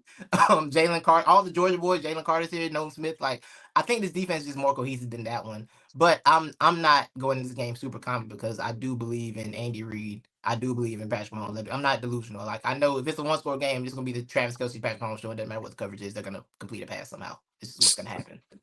But So War we need this more than y'all do. so War We need it. out the door. We talked last week about Jalen Hurts and the king of the NFC quarterbacks, right? And we talked about if Jaden Daniels happened to win that game, you probably have to put him as the best quarterback in NFC. Now that Jalen Hurts' second Super Bowl in 4 years, right? Is he now the king of the NFC quarterbacks? Like in this Game of Thrones, does he now sit on the throne of the NFC? By default, I don't want to act like he took the throne. You know what I mean? Like, I just think that, like, I look at Jalen Hurts as kind of the same way I look at like a Brock Purdy. You know, like, I just think they're serviceable, above Oh, I feel like average. that's a little that's a little No, disrespectful. I think And I that I like think he's Brock. I think he's a serviceable, above average quarterback with a great team. It doesn't have to do too much. You know, like I would still be like Jared Goff and Jaden Daniels are two of the, as good, if not better, quarterbacks than Jalen Hurts. That's just how I personally look at it. What I would say one more You thing still about doing the is golf thing? what I would say Just one more 5 thing picks? is that, listen, I'll say one more thing about this is, like, the Chiefs need to know that a 4th and 1 for the Eagles is different than a 4th and 1 for the Bills. All right, like the Eagles are gonna get the 4th and 1, And then also I'll say this too: my X factor, or my sleeper pick, is if in fact the Eagles win, I could see Devontae Smith being the MVP of the Super Bowl. Yeah. Interesting. Okay. All right. But man, So I'm not. And maybe I need to watch a little bit more Jalen Hurts, but I'm just not. I'm not. He doesn't jump off the page to me. He just doesn't. Like, even when yeah, Kenny Pickett came in and wasn't terrible. Like, I mean, he has a really, really good team. Kenny was bad. Tanner McKee came in cooking up. Yeah, maybe it was Tanner McKee. Yeah, maybe it was Tanner McKee. Tanner McKee was I cooking. yelled at my Steelers fan. I yelled at my Steelers friend when Kenny Pickett came in. I said, "This is your fault." When Kenny Pickett was in the game for us. Yeah. So I say yes. I say he is on the throne, and I'm not going to give him by the default. Like, to go to 2 Super Bowls in 4 years, you still got to make the plays. You still got to hit Jalen. I'm not sorry. Still got to hit AJ Brown on that 4th and 2. Granted, AJ Brown cooked Marshawn Lattimore off the line, but you still got to make the accurate throws. And like Titus said, it was his best game of, I don't want to say of the season, but it was probably a top 3 performance of him in that season. It's the best he had performed all playoffs long. And so here Titus, you talked about linebackers. X factors of the game for me are the linebackers for both sides. I said this last year's Super Bowl, and it somehow came true. And here's how there's a link from last year's Super Bowl to this year's Super Bowl. Oren Burks was the replacement for Dre Greenlaw when Dre Greenlaw tore his Achilles. And there are several clips and cut-ups from last year's Super Bowl of Oren Burks taking a false step, being out of place, not knowing where to go. Now, I mean, maybe there's a difference between being a starter and a backup, obviously. But to me, shout out to Zach Bonds. Zach Bonds had a great year. If there's going to be a area where they exploit the Eagles, and the Eagles have definitely given up a lot of yardage to tight ends. Yeah. Those linebackers are going to be put in stress by Travis Kelce, by Noah Gray, by all the movement that Mahomes does in the pockets, second movement, all the breakdown and stuff like that. Oren Burks is the guy I'm looking at. And then for the Chiefs, I go back to Bolton, man. Like, in coverage, Dallas Goedert has been cooking. He's been cooking. And, like, are you going to be able to hold up in coverage enough to not get exploited? Because that is the weakness of the Chiefs defense, is their linebackers. And granted, their D-line can give up a lot of yardage on the ground. But, like, those guys sometimes are just not there. And so I don't know, man. Like, I think it's going to be a great game. If you ask me right now, and I guess I have to give a pick right now, I'm probably going to go with Philly because I'm afraid of the offensive line. Like I think, is it Milton Williams? He's a backup defensive lineman, 93 for the Eagles. Oh If yeah, that's his yeah, yeah, name. yeah. Melvin, yeah. Mm-hmm. I watched him take the starter because Sam Cosmi on the other side was hurt for the Eagles.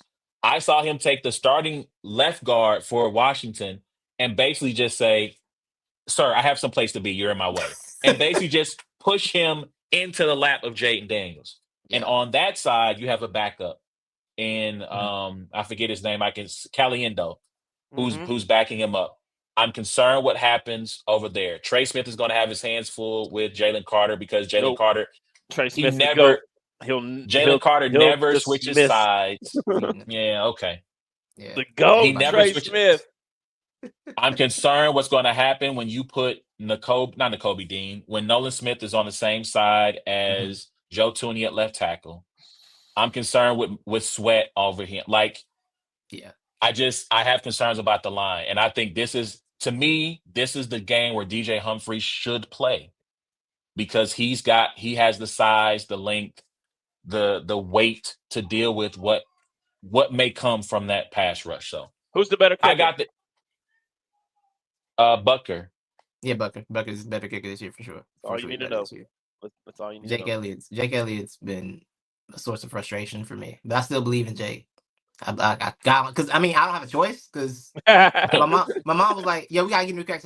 You sure Connor Barth isn't back there somewhere? my mom was like, "We need a new kicker." I'm like, "Mom, it's the playoffs. It's over. This is what we got. We gotta have faith. There's no other options here. We're riding with Jake to the end." Yeah. So one of my final questions as we get ready to get out of here.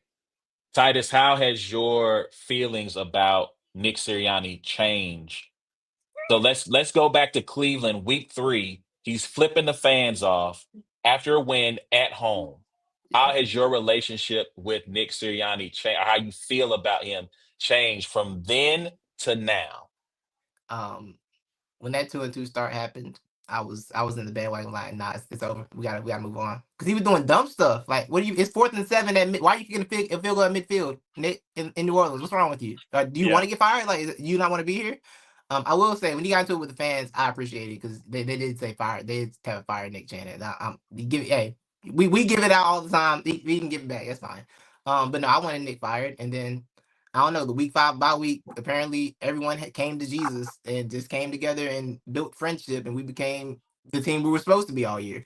So, now I'm with Nick. I think Nick has embraced the CEO role of, look, you're not calling plays, you're not doing none of that. You are in charge of this team. You control the chemistry, you control the culture here. And I do think like those guys gravitate to Nick. So it doesn't matter. It got to a point where I'm like, yo, it doesn't really matter how I feel about him technically as a coach. These guys gravitate him. They play for him in a way that is hard to replace and replicate. Like all those guys love Nick. All those guys embrace Nick.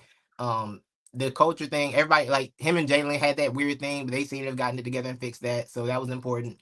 And I think that everybody's in lockstep. The chemistry is good. AJ Brown reads books, and everybody's happy. I think Nick is a large part of that. So all those guys believe in Nick. They all have buy into him. So therefore, I think he is a good coach. Like how good he is he? He's not better. I don't think he's.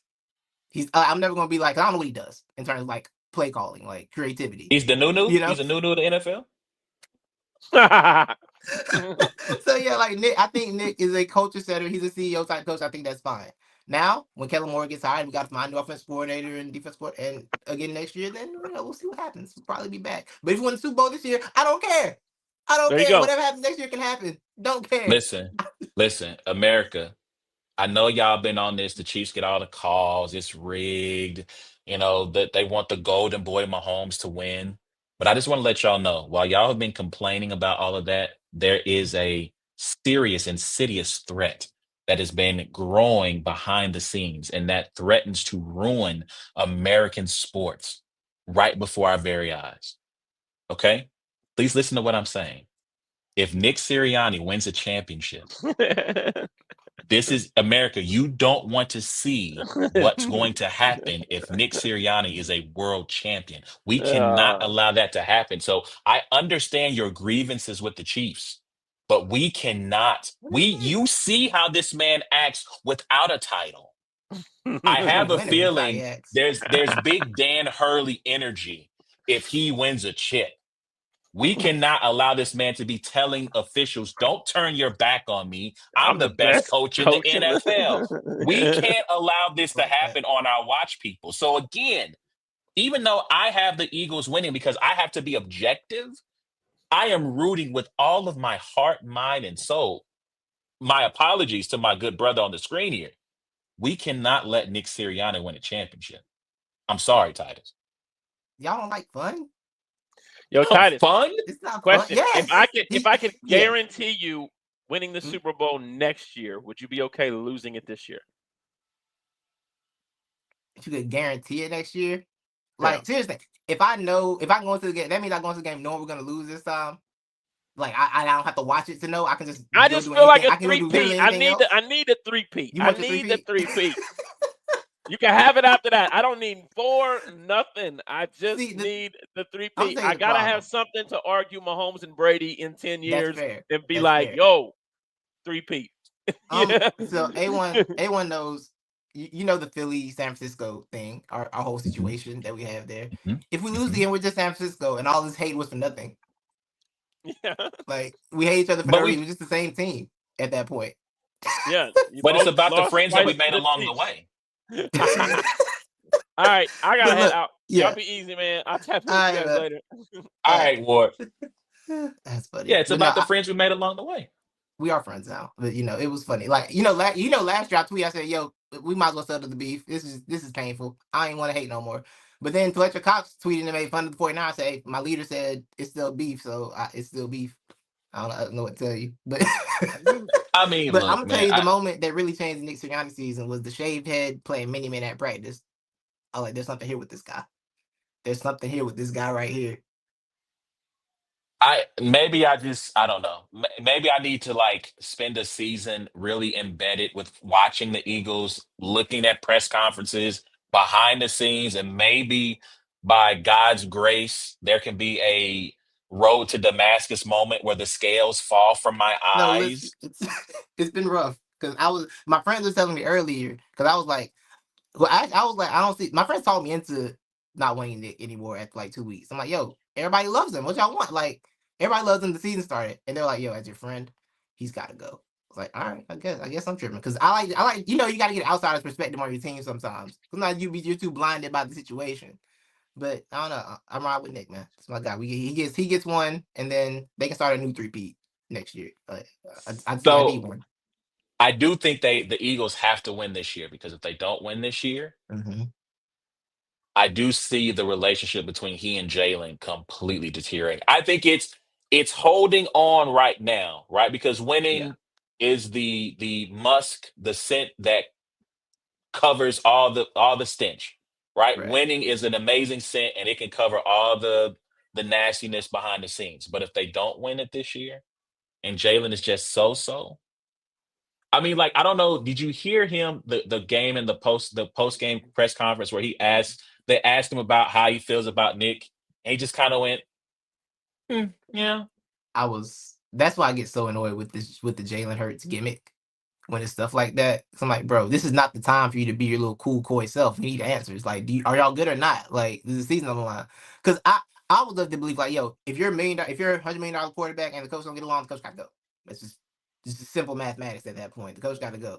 But once that, like, they talked during the bye week and they said they had conversations about everything and kind of figured it out, their relationship. So I do think they're in a better place. But I think it's like you said, I think at any moment it can go left again. It can absolutely go left at any moment. Because like I said, if you don't win this year, the pressure is ratcheted up again next season to go back. And Saquon's been great. I don't believe Saquon's going to run for 2,000 yards again. That's not. No one does that. That's just not realistic. Yeah. Lane Johnson's another year older. He says he's coming back. It's hard. It gets every time you go, it gets harder to go back. It's just not simple. So I do think it can be a very volatile position. But on some wrestling, on some Cody Rhodes finish the story stuff. Jalen's journey from college to now, ending with him winning the Super Bowl, Wouldn't that be beautiful? Wouldn't that be great? You know, he It's wasn't not a good better enough at story than a Alabama. three-peat.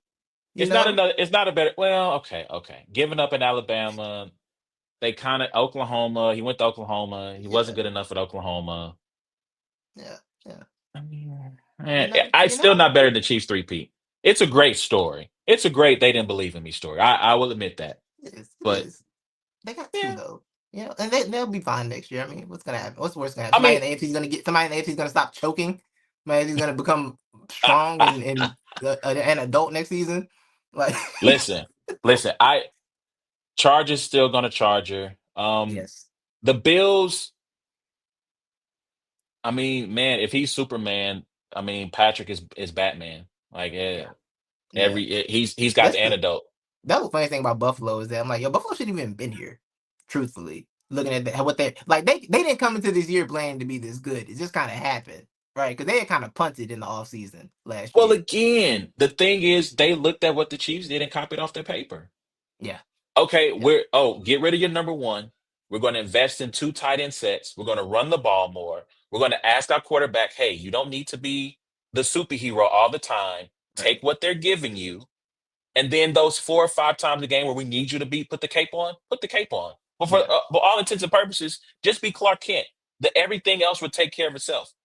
Building itself, I want to say on the backs of their defense because their defense was not as good as Kansas City's this year, right, although people will right, probably tell you differently.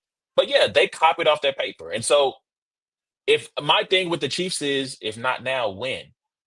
Right? Because Rasheed Rice is going to come back. Now he's going to be suspended for part of the season for he oh didn't go to yeah, Georgia, but I guess he had the Georgia spirit on him while he's racing cars throughout Dallas, yeah. downtown Dallas. But I mean, if they re-sign Hollywood, another year with Worthy and with Rice, like regardless of whether Travis Mhm. comes back or not, that's an They're fine. incredible They're that's an fine. incredible start. Yeah. And let me say this, let me close on this. The great poet laureate Kanye West said, he said, I'm ahead of my time, sometimes years out. That's why the powers that be won't let me get my ideas out. On this show, I don't know, it was during the summer of 2023, I believe it was, we did an episode called Pay the Running Back. And on the cover, on the Mhm. thumbnail of that was Saquon Barkley. He was still a giant at the time. Yeah. And I understand this idea that you can get a quarterback or a running back anywhere. And that's true. You can draft a quarterback in the 7th round. Shout out to Isaiah Pacheco. But you can't find generational running backs just anywhere. And when Right. you find a generational running back, it has the ability to transform your entire team. And that Yes. is what Philly's already has always had a really good run game, right? With Mhm. Miles Sanders, with DeAndre Swift. But you see what happens when you put a generational guy back there. And Right. just for context, just so to drive the point home, imagine a Saquon like talent or CMC type talent on the Kansas City Chiefs. Imagine if you put that type of player in that offense. Mhm. Mhm. You can cancel Christmas, people, because they might really go undefeated. They really might. You see, Mahomes doesn't need all world wide receivers. But respect to Isaiah Pacheco, his vision is not very good. It's why Kareem Hunt is getting the carries because while Right. Kareem Hunt athletically at this point is not a better running back than than Pacheco, he has great vision. He has great contact balance. He can get to the second level in as at his age as fast as he can. If you put a talent like Trevion Henderson from Ohio State, you put him Yeah. No. on the Chiefs, it's going to be a problem. Like we're not Right. going to be talking about, well, this offense hasn't scored 30 points. They're going to score 30 multiple times Yeah. because with Andy Reid as head coach, with Mahomes at quarterback, bro, that's going to be a really hard team to stop if they can ever find a guy who is a Kareem Hunt plus, a Kareem Yeah. Hunt with home run hitting ability. You put Right. that guy in the Chiefs offense, guys, they're going to be back to being that high flying offense that is putting up highlights every week. I'm just telling you. Just Yeah. telling you. I remember telling one of my friends because he's an Eagles fan when they let Swift go. He's like, "Y'all can't believe they did that." I said, I think we're gonna go get Saquon. If they go get Saquon. That's fine. We don't. we don't need DeAndre Swift. It'll be Saquon. Like, this is gonna be a perfectly fine situation. That's exactly what they did. And I'm saying the three things that scare me the most for the Chiefs in order. Okay, I go 3-1. Travis Kelce at 3, Patrick Mahomes at 2, Steve Spagnuolo at 1. I am terrified of that man.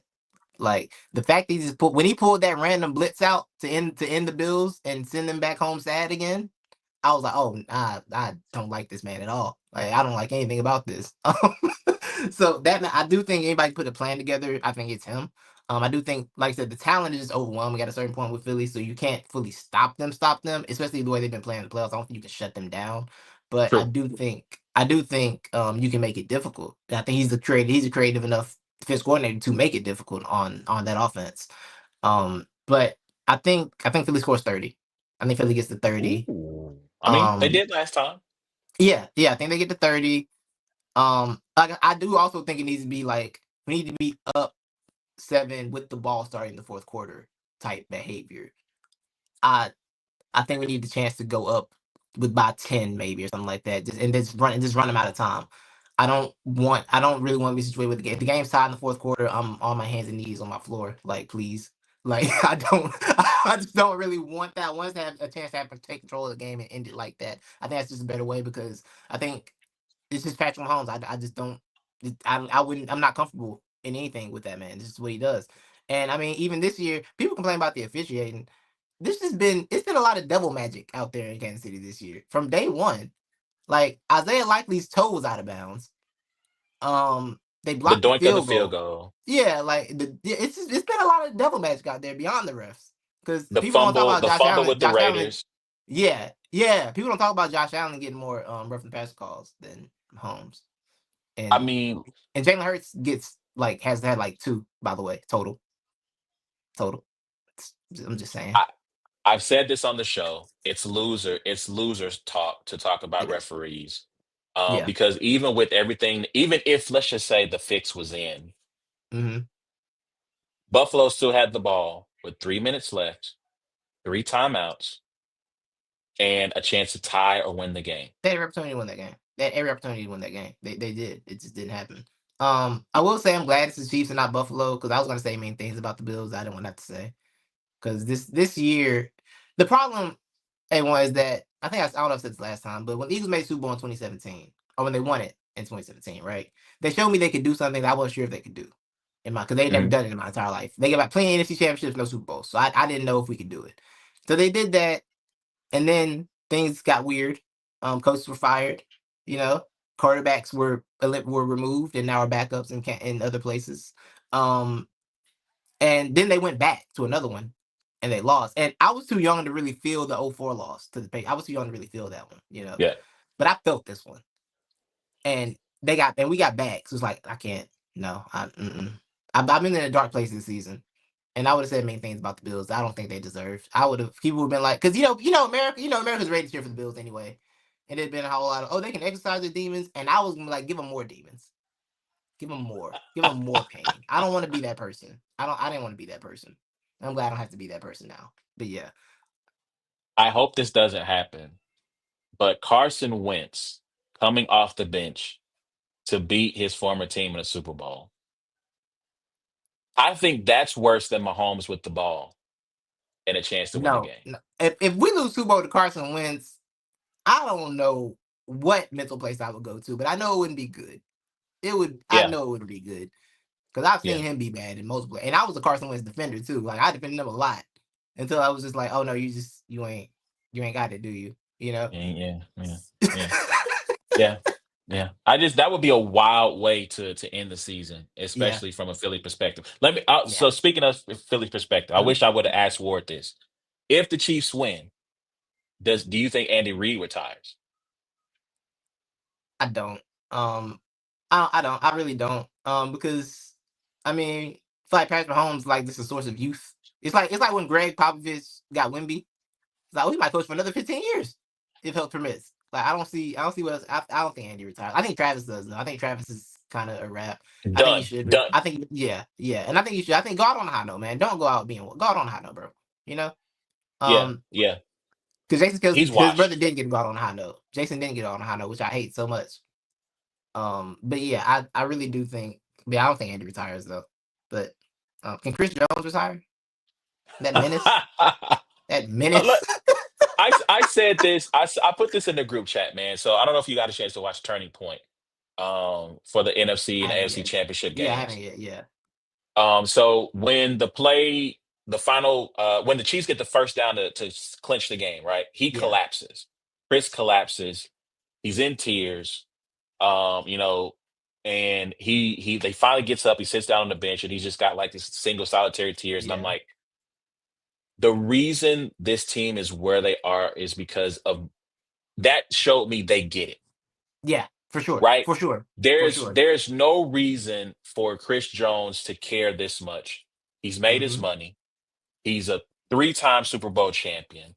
He has nothing else to prove. He's the second, maybe third, depending on how you want to play it with some other players. He's a third, probably best defensive tackle of his generation behind Yep. Aaron Donald. He's a Yep. first ballot Hall of Famer, maybe second if people want to be some haters, or maybe if there's a log jam that keeps him Right. from going in first ballot. But Mm-hmm. he's a near first ballot guy, and yet here he is overwhelmed by the moment of having the opportunity to win another title. And as Yeah. a San Francisco 49ers fan, I wish they would watch that and say, man, we got some growing up to do. Because Mm. I Yeah. feel like at certain points throughout the season, through the way they talked, even through the postseason, some of the things they said as they prepare for the offseason, that there is a sense of entitlement there. That Yeah. they feel like, I mean, just the fact that Debo has multiple times said, well, I feel like we were the best team in football. Both teams we lost. It's like, bro, but it doesn't matter if you feel that you Right. lost, Right. right? Right. And so Right. the goal is when you take that loss of, okay, we got close to the peak, we didn't quite reach that summit. The hunger for more has to be there. The desire has to be there. And I feel like there was a little bit of a resting on the laurels. There's a little bit Mm-hmm. of entitlement of we're the Niners. We're going to get back there again. And it's like, bro, it's Makes not sense. promised. And I Right. feel like the Right. Chiefs, since 2019, has had a target on their back. Right. And they have continuously, with everyone shooting at them, when people have yes doubted them, guys. That's not. I know people who doubted you, guys. We got the files, okay. Facts. We No. we No. we got the tapes. When people have doubted them, when people have talked down on them about, "Well, I'd rather have this team. I'd rather have Buffalo. I'd rather have Cincy. I'd rather have Whatever shiny new thing Baltimore." came up in the AFC. Yes, Yeah. yes, they have done nothing but said, "We're just gonna show you. We're gonna Right. put the work in. We're gonna show you." And so that speaks to the culture, that speaks to the leadership of not only the players, but the coaching staff, the Mhm. administration. And even if they lose on Sunday, you have to expect that they're going to be back because why not? Yeah, honestly, because that's the thing that I think people miss is that, and you and I understand it in a way a lot of people don't, because we see our teams get close and struggle, and then have these off seasons. Like these windows aren't this long. This isn't normal. These windows are short. Like the idea that you're going to be in the conference championship every single year is not normal. Like at some point you're going to have a 6 and 10 years or 6 and 11 year now. Like at some point it's going to happen. You're going to have an off year. You're going to have to ask questions about what's wrong with our team. What do we need to fix? Like it's the natural order of things in this game. Like what they're doing is unnatural. Yeah. I think people don't appreciate. I think you and I appreciate that at a different level because we live in these in these things. We're like, yo, we need this now. As opposed to them. But I think look at the Bengals, right? That might be a wrap. T. Higgins is about like it's about to be Jamar Chase and Joe Burrow and nobody else. It's because that's about to be it. Who else? Who else? The Lions. Hey, you're I here, mean, but are you? they lost a lot. I mean, losing those Yeah, coordinators, that matters. yeah, Losing the yeah, coordinator matters. So yeah, man, like it's going to be, I mean, look, the Rams, I picked the Rams to win the division to start the season because I thought they did a great job drafting on defense, right? But the story has yeah, come out. Cooper Cup, you're out of here, right? yeah, yeah. They got to figure out Matthew Stafford. Is he going to come Mm-hmm. back? Mm-hmm. Right? What do you so I mean, again, these things are not promised, man. And so Right. I can appreciate what they have done. And I think the reason a lot of people are pissed off is because I think one, not only have the Chiefs beaten all their teams, but everybody thought it was going to be them, right? When Mm-hmm. when Mm-hmm. when Brady throws that final interception to Logan Ryan to close out that I think it was divisional round, or no, it was Yeah, it was wild card. It was division. wild card. It It was was wild divisional. card. Yeah, yeah. Okay, It okay, was wild oh, card. it You're was right. wild Yeah. card. Yeah. And there are a lot of eulogies written about we'll never see something like this again. It'll never happen again. We should appreciate what we've watched. We And didn't the even get a Chiefs, break. We didn't even the get a Chiefs, break. man, New England put down the baton. The Chiefs walked by, picked it up, and said, "Hey, y'all done?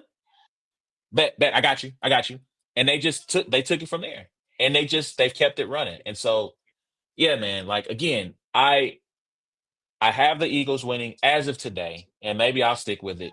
I just think I think the defensive line is going to prove to be the difference because they don't have their best unit, right? Right. And maybe Andy feels like Tooney at tackle and Caliendo at guard is the best unit, but to me, it's not their best unit, and that line is healthy. They have multiple guys they can run at you. And again, Nolan Smith against Juwan Taylor is concerning because he can beat him with speed. Same thing with Tooney. Tooney he's a guard playing tackle, and I think they're going to exploit that in the Super Bowl. Yeah. And again, the last time Mahomes looked human, even though he was making superhuman effort, but the last time he looked human, his offensive line was patchwork. The most ridiculous. And we're kind of back here again. The most ridiculous showing I've seen from quarterback in a blowout in my life. Like I don't like. I remember watching that game. I said, "Yo, my opinion hasn't changed. Mahomes, he's still the greatest quarterback I've ever seen." I'm sorry. I'm sorry. It didn't change anything. Like I'm sorry. He was trying everything. It didn't work. He was trying everything. I mean, look, if they happen, I understand that at the 10-year mark, right, he would have the same amount of wins, Super Bowl wins as Brady. But when you look at statistical performance awards, if you look at it like a long distance race, right? We have long distance races and they get to a certain point and they go, oh, they're ahead of world record pace. He is still ahead of he will be slightly ahead of the Brady pace with the loss. If he wins and has 4 before the age of 30, he is blowing Brady away in the pace. I'm sorry. I'm done with it. I don't because to me, I mean, Mahomes is what I think Dan Marino would be if he was ever able to like win Super Bowls. Because I go sometimes, you're a sports guy. You go on Pro Football, Pro Basketball, just look at stats.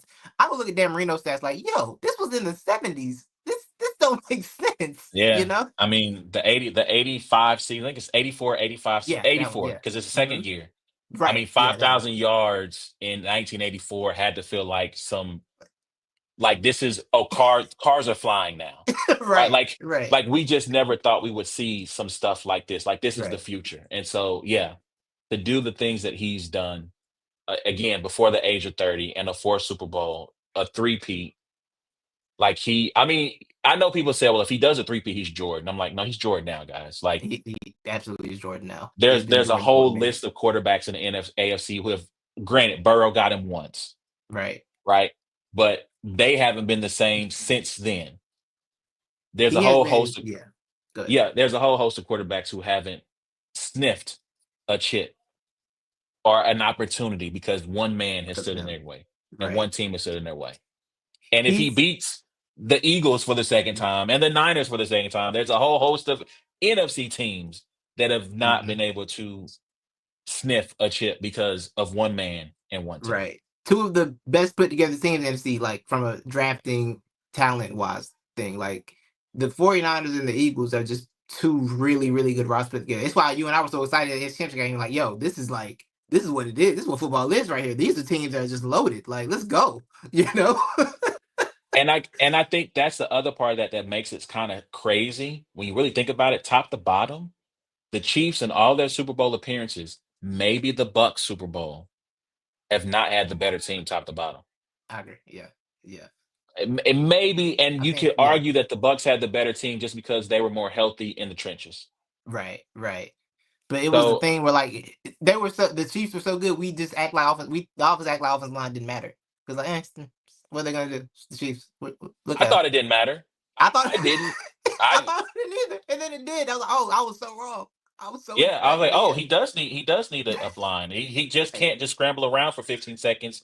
Well, technically he did. Like, yeah, that's really the kind of the underrated part of that Super Bowl is his Travis Kelce, Tyreek Hill, the receiving core let him down a lot because he was Bad. hitting guys and they were Right. just dropping passes. So Right. if they catch half of those, who knows what happens if Tyreek catches the pass that hits him in the face? If Right. Darrell Williams catches the pass that hits him in the face, Mhm. Kelsey dropping third downs left and right. Like they really let him down in that game. Yeah. So yeah. One last thing I say about the Yeah, Super Bowl, go I ahead. One felt. last thing. Oh yeah. I felt more confident in the 22. And that's why I was young, and we were the young upstart. We didn't know any better. Now I've been vulnerable and hurt, but like I feel in this Super Bowl, I think I really believe in this Georgia thing. Like having guys who have won at a high level in college and have been in basically a pro organization in college means a lot. Those guys know what to do. They're ready to go. Like Nolan Smith showed the playoffs first time, is ready to go. Jalen Carter has been ready to go from day one. Jordan Davis is the unsung hero, man. Like he don't get the stats, but Jordan Davis being there, that's a big boy filling up holes. And they're all smart players. All of them are just intelligent football players. And those that just it means a lot. And we got Fangio, I think is great. And Fangio, I don't want to see Zach Bond in single coverage on Travis Kelce not once this game. I saw this old Zach Ertz cook him. Please don't do that to me in this game. But no, I think that's why I feel more confident in the defense, even though that 22 was great. Hassan Reddick was amazing. And we got a field that's not slippery this time, so that's nice. Hopefully. I hope, yeah. They're putting all the extra crap on the field. So that's why it was so slippery, right? You're right. They're putting all this extra stuff on the field. Yeah. So I will say this: Jalen Carter has a little bit of habitual line stepper in there. So absolutely. him keeping his cool. And the last thing I'll say about all the Georgia boys, this didn't have to be this way, guys. I mean, respect to Bijan in Atlanta. All due respect to Bijan in Atlanta. Atlanta could have put Grady Jarrett and Jalen Carter on the same line and been wrecking shop. The Cooper DeJean thing, that pissed me off because I felt like the Niners should have taken him instead of Ricky Pearsall, and maybe Ricky Pearsall ends up being a dude, but I would have preferred they have taken Cooper DeJean at the end of the first round. Right. N'Kobe Dean fell, which I didn't understand that. Nolan Smith, I think Nolan Smith was coming off an injury. Yeah. But Nolan Smith should have been drafted. Like these guys should not have ended up being Eagles, guys. Like you all screwed it up. You screwed it up. I'm sorry. I'm sorry. Yeah, funny story. Me and my Eagle friend, we argued about Cooper DeJean versus Quinyon Mitchell because I wanted Cooper. I was on Cooper I want Cooper DeJean. And he was like, yeah, we got Quinyon. I said, I want Cooper. He's like, nah. But then I said, hey, we both right. We worked out. Shout out to DEI, man. Shout out to DEI. I know Trump is against DEI, man, but take a look at the football field, my guy. Yes, sir. DEI works. It works. It works. But anyway, I got to get out of here, man. Appreciate you. Guys, please remember, we thank you everyone for tuning in. Please remember you can check out every episode of It's a Black and White Thing by going to the podcast app of your choice, searching for It's a Black and White Thing. Leave a comment, give us 5 stars, share that audio platform, please. You can check us out on YouTube at Brains and Bars or Brains and Bars on YouTube. Hit the notification bell, subscribe, tell a friend, it's those boys again. And until next time, man, it's been a Black and White Thing. Titus, always appreciate you, man. Always, man. And we'll, hopefully we can have, we can chat, have you on again if they win, and we can talk about the triumphant victory of the Philadelphia Eagles. Although, guys, we can't Sirianni be a champion. This is not good for America. We're in a very bad place right now, and we need healing. Nick Sirianni will not bring healing to our country. He will bring more division to our country. But anyway, I'm out of here. I appreciate you, man. Y'all be easy. Y'all be safe.